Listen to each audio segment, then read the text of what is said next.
আফ্রিদিকে মারতে মারতে অজ্ঞান করে ফেলেছে পুলিশ। এটি জানানো হয় পুলিশের কনস্টেবলের পক্ষ থেকে।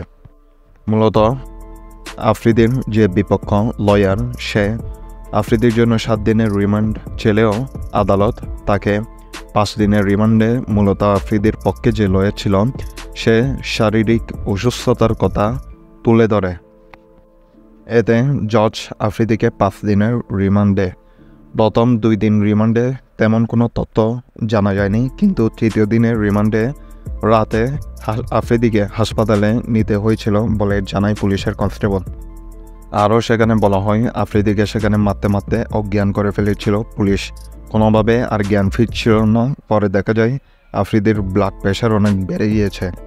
মূলত সে কারণে আবার হাসপাতালে নেওয়া হয় রাত 10টার দিকে এবং ঠিক 11:30-এর দিকে আবার জেলে নিয়ে আসা হয়, আবার রিমান্ড শুরু করা হয়।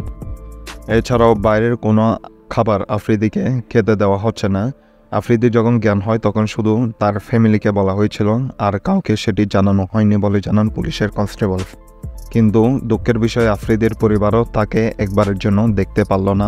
রিমান্ডে কী ভয়াবহ অবস্থা, কী পরিণতি থুইত আফ্রিদির, তা এখন ঠিকই বোঝা যাচ্ছে তার চেহারা দেখে।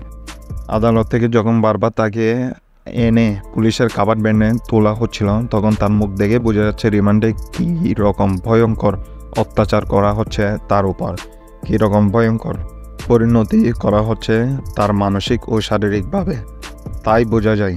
সো ভিউয়ার্স, আপনাদের মতামত কি অবশ্যই কমেন্টে জানাবেন। ধন্যবাদ।